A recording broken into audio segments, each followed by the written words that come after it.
हम एक हफ्ते से सिर्फ ये डिसाइड करें कि हम कैसे आपको कहेंगे प्राइम मिनिस्टर जी, प्रधानमंत्री जी। मैं भी आपका परिवार का हूं भाई।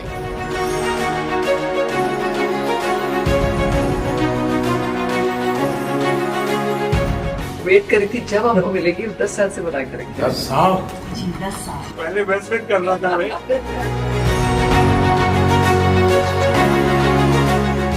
राज कपूर साहब ने दुनिया में भारत के सॉफ्ट पावर की ताकत को एस्टैब्लिश कर दिया।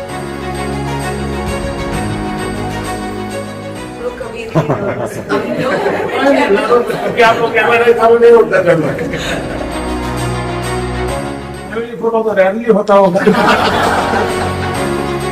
बहुत कम वस्तुओं में जो बचे थे फैमिली में, तो ये 10 या 12 वस्तुओं में से एक है, तो आपको पेश करना चाहते हैं हम। यहाँ जो पीएम म्यूजियम बना है उसमें रखा हूँ।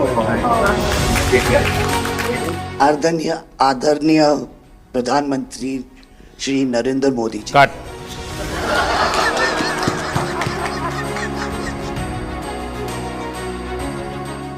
पिछले हफ्ते जो हमारी व्हाट्सएप फैमिली ग्रुप है, हम एक हफ्ते से सिर्फ ये डिसाइड करें कि हम कैसे आपको कहेंगे प्राइम मिनिस्टर जी, प्रधानमंत्री जी। रीमा बुआ मेरे को रोज फोन करके पूछ रही है क्या मैं ये बोल सकती हूँ, क्या मैं ये वो बोल सकती हूँ। मैं भी आपका परिवार का हूँ भाई, आपको जो मर्जी पड़े वो बोलिए। बहुत अच्छा रट के हाँ। आदरणीय प्रधानमंत्री श्री नरेंद्र मोदी जी। कट।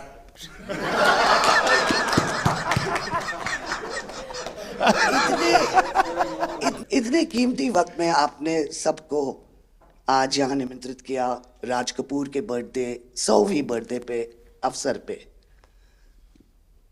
हम आपका शुक्रिया अदा करते हैं। और पापा की पिक्चर के गाने की 1-2 लाइन याद आ गई। मैं ना रहूंगी, तुम ना रहोगे, लेकिन रहेंगी निशानियां। वाह। आपने इतना सम्मान प्यार दिया है, आज के दिन को सारी इंडिया देखेगी कि नरेंद्र मोदी जी प्राइम मिनिस्टर हमारे ने कितना सम्मान कपूर परिवार को दिया है। राज कपूर साहब का ऊपर से बहुत बड़ा योगदान है जी। आपका स्वागत करने का अवसर मिला और राज साहब का 100वां जन्मदिन यानी हिंदुस्तान की फिल्म इंडस्ट्री की स्वर्णिम यात्रा का वो कालखंड है जी। अब 1947 नीलकमल, अब 2047 को हम जा रहे हैं। 100 साल की एक प्रकार से जब यात्रा बनेगी तो कितना बड़ा देश को कंट्रीब्यूशन है। आजकल हमारे यहाँ डिप्लोमेटिक वर्ल्ड में सॉफ्ट पावर इसकी बहुत चर्चा होती है कि भाई जिस जमाने में सॉफ्ट पावर शब्द का जन्म नहीं हुआ होगा, शायद राज कपूर साहब ने दुनिया में भारत के सॉफ्ट पावर की ताकत को एस्टैब्लिश कर दिया था। यानी एक बहुत बड़ी भारत को उनकी सेवा थी। रणबीर के साथ हुआ है, वो गाड़ी में बैठा था और एक रशियन टैक्सी ड्राइवर था और उसने बोला कि are you from India? And he was singing a song, I am Raj Kapoor's grandson. से बेटा मैंने कहा था कि मैं उनका पोता हूं, तो हमेशा मुझे फ्री टैक्सी फ्री हो जाती है। एक काम हो सकता है क्या, खास करके सेंट्रल एशिया, कोई ऐसी फिल्म बने जो वहाँ के लोगों के दिल दिमाग पर राज साहब आज इतने सालों के बाद भी, यानी आज भी उनका पूरा कंट्रोल है। मैं बताता हूँ जी, आज छोटे बच्चों को भी सिखाते गाते। हाँ, यानी उनके जीवन में प्रभाव है। मुझे लगता है कि सेंट्रल एशिया में बहुत बड़ी ताकत है जी। हमें पुनर्जीवित करना चाहिए, हमें इसको नई पीढ़ी तक जोड़ना चाहिए और एक लिंक बने, वैसा कोई क्रिएटिव वर्क करना चाहिए और बन सकता है।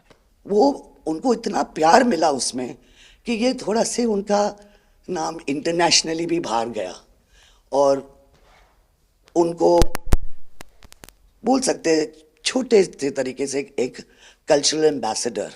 लेकिन आज मैं ये आपको बोलना चाहती हूँ, वो छोटे से कल्चरल एम्बेसडर थे, लेकिन हमारे प्राइम मिनिस्टर इंडिया के तो हमें ग्लोबल मैप में डाल दिया है।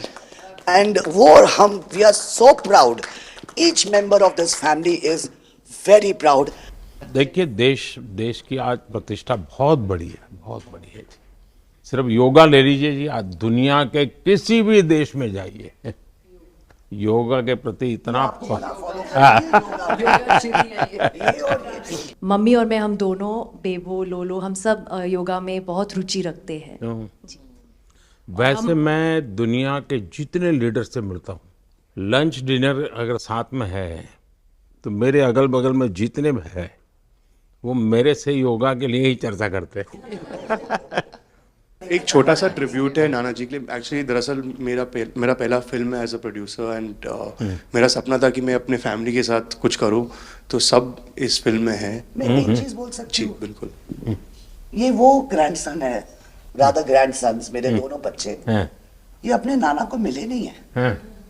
और ये पिक्चर बना रहे हैं, और उनकी सब उस अरमान ने इतनी खोज की है हर चीज की, और उसमें थोड़ा बहुत just for him he is making. जो कुछ सीखे हम फिल्मों के माध्यम से, और जो माँ ने सिखाया मुझे, उनसे सीखे हम। देखिए, जब आप रिसर्च करते हैं ना तो एक प्रकार से आप उसको जीते हैं जी, उस दुनिया को जीते हैं। तो आप बड़े भाग्यवान हैं जी कि भले आपने नाना जी को देखा नहीं, लेकिन नाना जी को जीने का आपको अवसर मिल रहा है। जी बिल्कुल बिल्कुल, ये बहुत बड़ा सपना है मेरा, और I am really thankful, full family is part of this. मुझे याद है हमारे यहाँ इनके फिल्मों की ताकत क्या थी। जनसंघ का जमाना था और दिल्ली का चुनाव था, तो चुनाव में जनसंघ के लोग हार गए। तो अडवाणी जी, अटल जी ने कहा यार चुनाव तो हार गए, क्या करेंगे, तो चलो बोले मूवी देखते हैं। तो वो मूवी देखने गए, राज कपूर साहब की मूवी फिर सुबह होगी। जनसंघ के दो नेता पराजय के बाद जाते हैं और मूवी देखते हैं फिर सुबह होगी, और आज फिर सुबह हुई। मैं चाइना में था, आपके पिताजी का एक गाना था, उसको वो प्ले कर रहे थे। तो मैंने मेरे साथियों को कहा, मैंने इसका मोबाइल फोन पर रिकॉर्डिंग करो। मैंने ऋषि साहब को भेजा था। अच्छा, और वो इतने प्रसन्न हो गए। इनफैक्ट अभी हाल ही में आप आई थिंक अफ्रीका गए थे और वहाँ भी मैंने एक क्लिप देखा था, आप एक जवान के साथ खड़े थे और वो उस टाइम मेरा गाना गा रहे थे।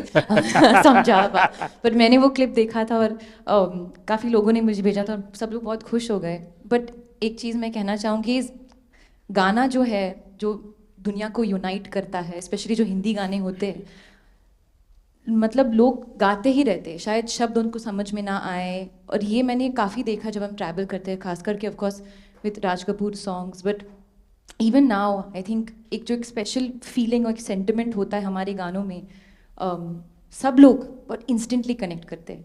और उसी के साथ एक क्वेश्चन था आपके लिए, क्या आप गाने सुन पाते हैं? मैं सुन पाता हूँ क्योंकि मुझे अच्छा लगता है, कभी मौका मिल जाए तो मैं जरूर सुन लेता हूँ।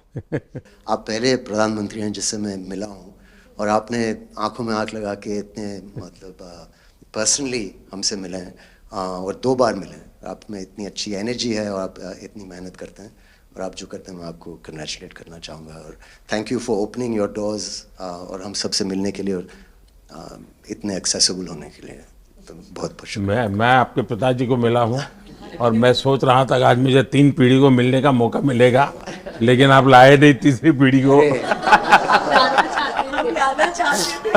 They're all big actors. We are not in the creative field. My children are trying level best. That we would be invited by the Prime Minister. मतलब पापा थैंक यू। 13, 14 और 15 दिसंबर को हम राज कपूर का एक रेट्रोस्पेक्टिव कर रहे हैं। गवर्नमेंट ऑफ इंडिया, NFDC और NFAI ने हमारी बहुत मदद की। हमने उनकी 10 फिल्म लेके उनको रिस्टोर किया है, ऑडियो और विजुअल। तो हम पूरे हिंदुस्तान में कुछ 160 थिएटर्स में 40 सिटीज़, अराउंड 40 सिटीज़ उनकी फिल्में दिखा रहे हैं। तो 13 तारीख को हमारा प्रीमियर है जो हम मुंबई में करें। पूरी फिल्म इंडस्ट्री को हमने बुलाया है। Thank you. जय गणेश।